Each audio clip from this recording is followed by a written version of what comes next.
First dive ng 2024. Yan, ito. Nadali namin. Hindi talaga kaya.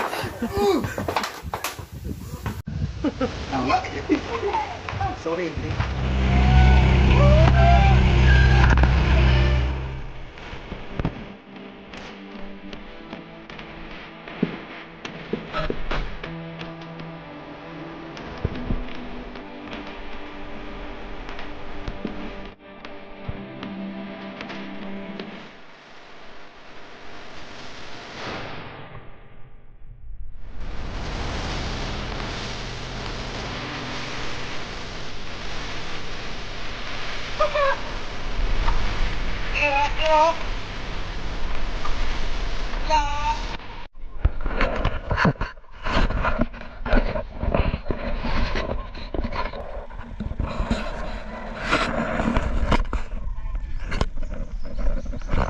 Ayan, pupunta muna tayo sa bye-bye, service natin. Morning!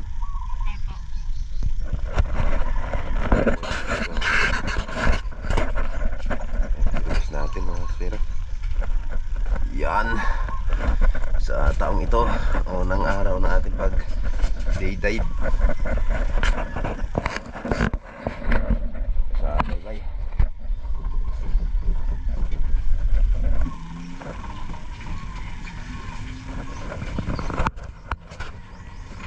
Yung driver natin si Bunso, kasi walang klase, excited muna siya, nagbiyahe pang dagdag allowance. Magastos na kasi ang second year college. Kakauwi lang po niyan, kakauwi lang galing biyahe mula kagabi. Ayan mga kaspiro, tutulog na sana si Babes kasi nagbiyahe sana ng gabi at kakauwi lang niya itong umaga. Sabi ko sa kanya, ihatid niya muna ako dun sa bye-bye kasi nauna na sila Master Gabi. Dalawa lang po itong mga anak ko mga kaspero, lalaki at babae. Si Dodds, yung panganay, ay nagbabiyahe din po siya. At saka itong si Babes, itong naghatid sa akin, ay ayun, nagbabiyahe din po. Sideline lang po yun mga kaspero kasi yun nga, talagang magastos. Yung mga anak ko ay tumutulong po sa akin kasi alam nila yung hirap na naranasan ko sa aking paghahanap buhay, kaya yung mga anak ko ay hindi po nagpapabaya sa akin.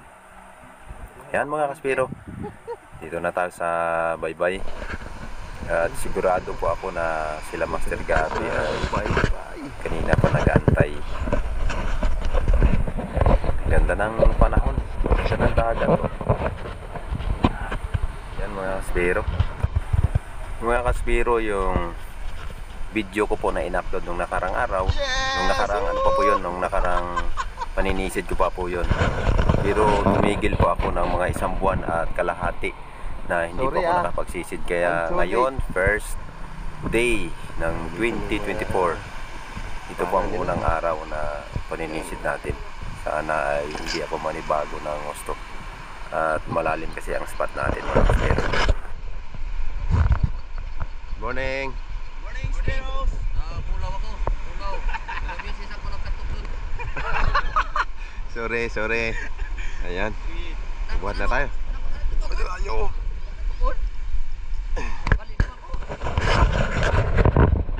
Ayan o.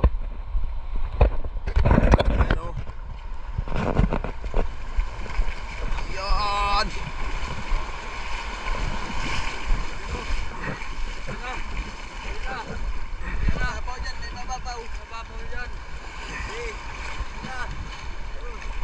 Okay.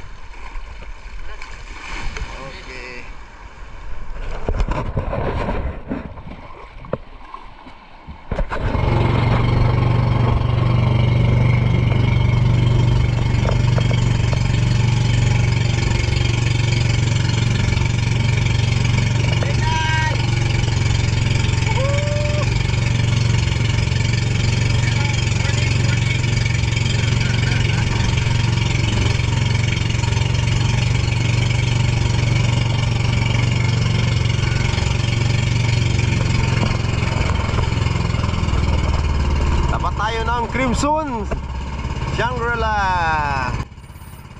Mga kaspiro, dito po kami kakabit sa buya dahil ang current po ay papuntang Station 3. Kaya dito po kami magsisimula. Ito po yung buya ng dive site. Sasabit lang po kami dito mga kaspiro at dito pababa, pasunod kami sa Agos. Pero itong dive site dito mismo sa ilalim ito, mababaw lang po ito mga kaspiro, itong buya mismo. Mga kaspiro, naka-break away sit up po tayo at dito tayo ngayon nag-aabang, naghahunt sa mga bait fish. Ang dami, parang bahay ang laki nito mga kaspiro. Ayan o, full sa sobrang dami ng sardines. Kaya ito po ang hinahunt ng mga pelagic. At ito po ang unang pagsisid natin ay wala tayong nadali mga kaspero.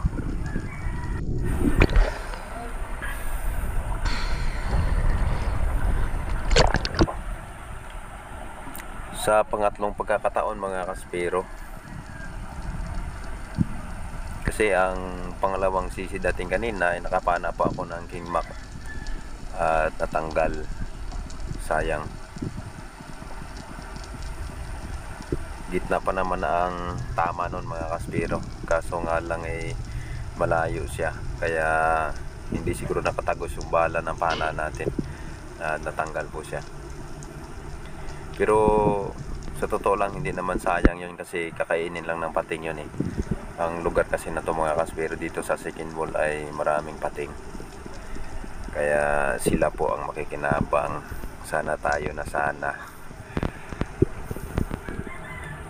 At sa pangatlong pagkakataon, dito po ay nakakita tayo ulit ng King Mac. Ayun, kaso nga lang malayo at medyo mailap. Ayun, hindi po natin napana mga kaspero. Sayang ulit, pero okay lang dahil sa hindi naman sa pinana. At ito, pag-akyat natin sa bangka, nakadali pala si Master Danny ng Giant Trevally. Ang estimated niya po namin ito ay 15 to 16, pero ito po mga kaspero ng kinilo namin ay 16.5. Nakadali niya, no? Ano? Isa pa lang yan mga kaspiro. Dagdagan natin umaya. Pag nagpakita. Mamaw nakadali. Mamaw din nadali. Laki nito. Estimated nito mga 15 to 16 kilos. Laki.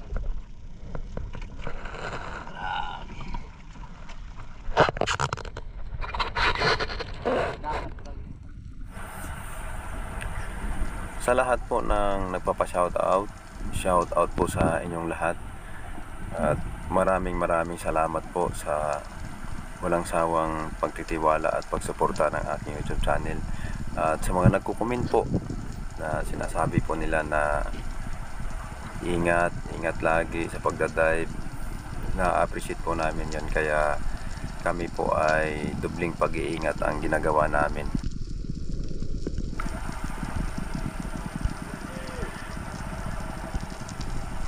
Ayan po mga kaspero, kung napapansin po ninyo, yan, dumidilim yung bait fish, yung sardines, ang dami po.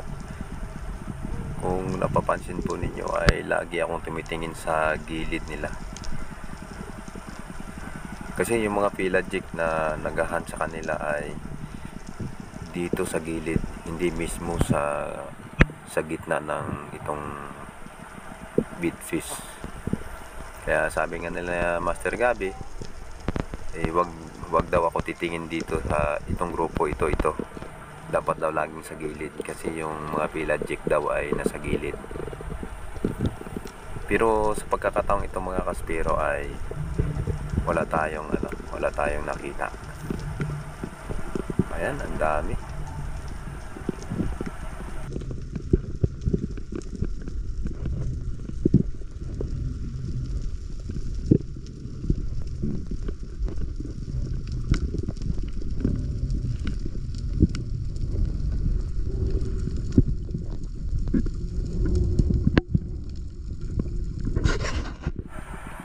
sisid ko mga kaspiro, pagdating ko sa kalagitnaan, sa ilalim, pagtingin ko si Master Gabi, humahabol ng barakuda. At ayun, palalim, hindi niya naabot. At ako naman, timing na, kasi sisid ko pa lang, ako humabol. At ayun, biglang bumalik. Ayan, timing talaga mga kaspiro. At ayun, nasapol natin. Laki po nito mga kaspiro. Umabot siya ng 6 kilos. Ayan, dito na kasi ito sa second bowl mga kaspiro eh. Sobrang lalim na po talaga. At akala siguro niya yung umahabol sa kanya ay wala na. Hindi niya alam na ay panibago pa lang naghabol sa kanya. Kaya ayun, nadali natin mga kaspiro.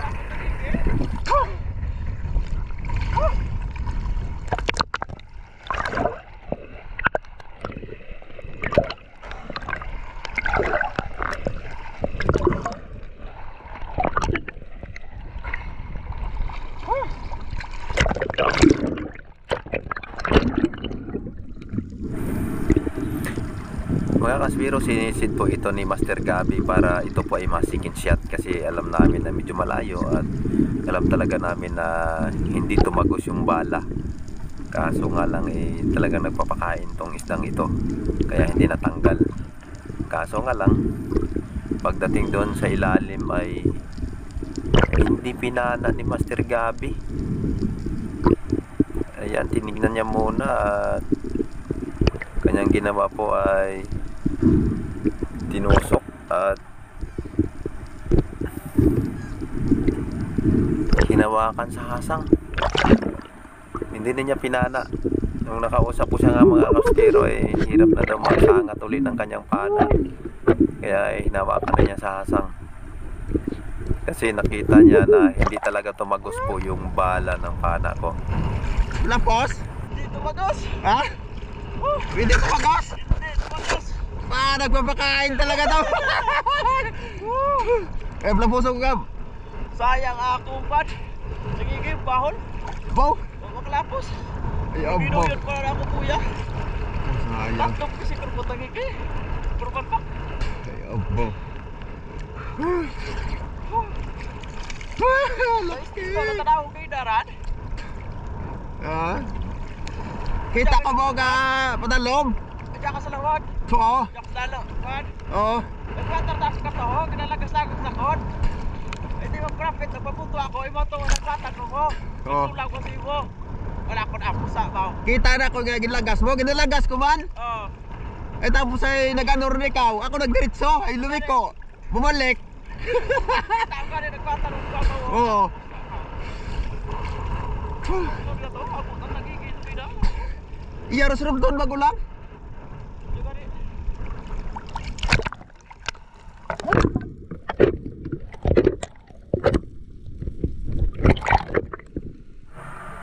Ay mga kaspiro, kung narinig nyo po yung usapan namin ni Master Gabi, nakapana doon siya ng malaking king mac pero hindi tumagos yung bala at hindi po niya nabuha. Sayang. At dito naman ang pagkakataon na nagahan tayo ng pelagic mga kaspiro. Ayan yung bitfish. Dito tayo nakababa sa gitna nila. Ayan, sa sobrang dami nila mga kaspiro. Pag may nagahan sa kanila ay magalaw sila pag alam nila na mayroong lumalapit. At hindi nagtagal mga kaspiro. Ayan, isang king mac. Nadali natin mga kaspiro. Dahil sa naka-break away sit up tayo, ay binitawan ko na yung tali kasi baka naisip ko kasi baka matanggal, mapunit yung laman at hindi natin siya makuha. Yan, binitawan ko muna yung tali ko. Yan, hinabol ko po yung buya niyan mga kaspiro.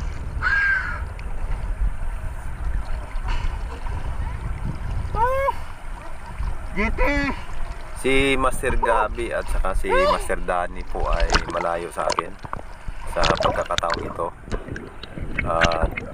tinawag ko yung bangka, yung service namin, at kumuha ng isang spear gun. At ito po, ako din ang magsisikin shot.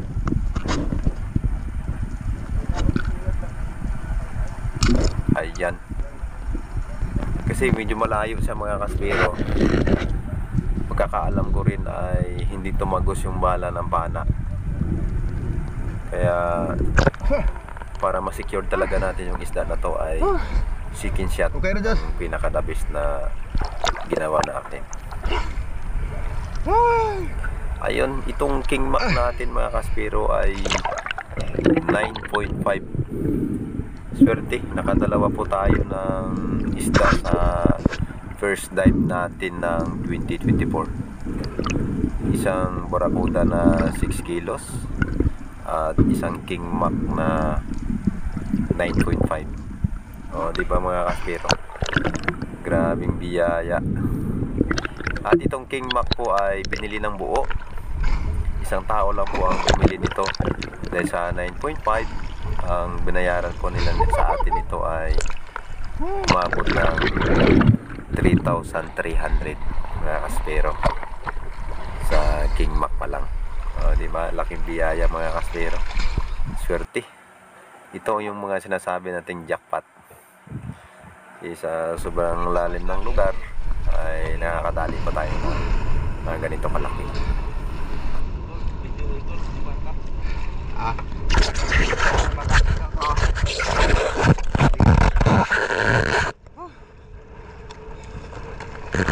Kakaswero, king mac.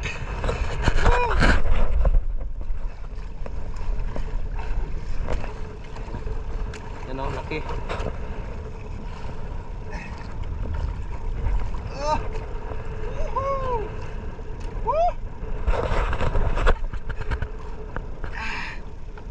Yan.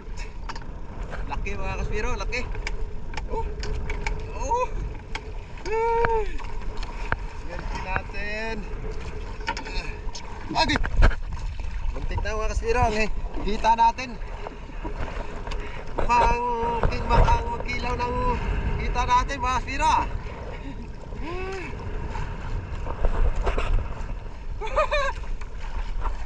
Laki mga kaspiro. Yan! Ang swerte natin! Yeah!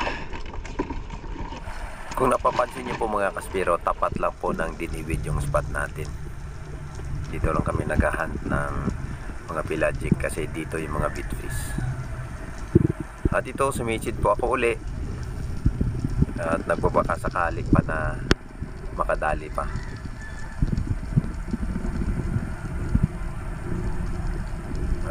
Ayun, wala tayong nakita. At pag-aon natin sa bangka, si Master Daddy po nakadali ng dugtot.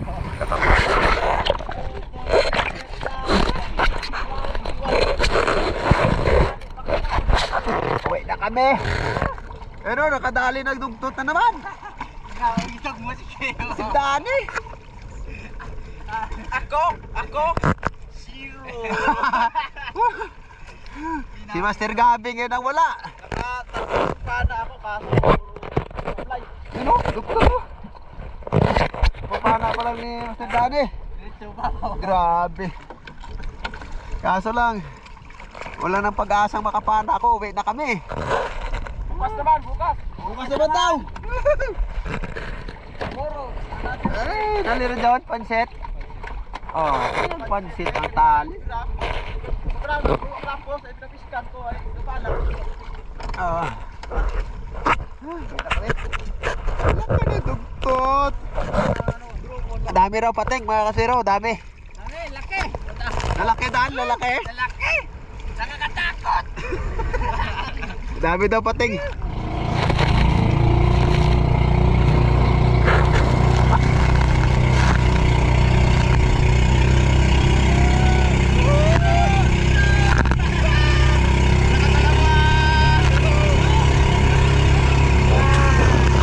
Yung diving dito sa tabi. Oh, lakas. Ah. Mana.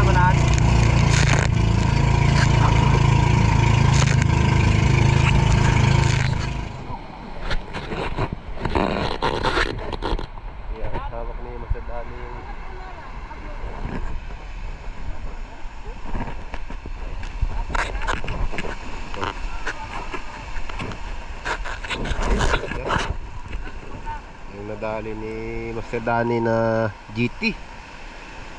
At ito yung Barracuda na nadali natin. Pero sa King Mac. Ito, dalawa. Yan. Nadali natin.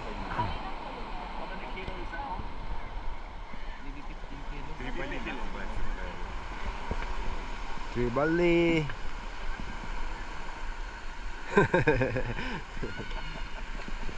Yeah. Ayan, may mga bisita tayo dito. Pero, ano. Taliwi.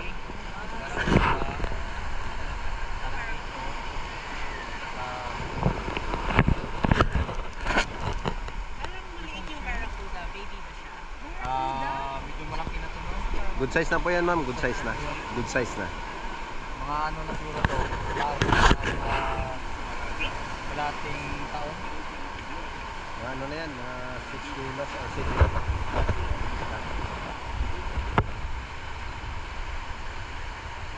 Ayan, mga bisita tayo dito sa isla ng Boracay. Okay lang, ma'am, nakakasama kayo sa Aming mga Boracay spear fishing po. Yeah. Nakita ko yung boat yung isang araw naka-park doon. Boracay spear fishing. Danny Herida. Enjoy po kayo sa bakasyon nyo. Enjoy. Yeah, relaxing. Ay. hindi naman sa klase. Tulad ito. Uminta namin ito 400 400. per kilo. Bali ito mura lang.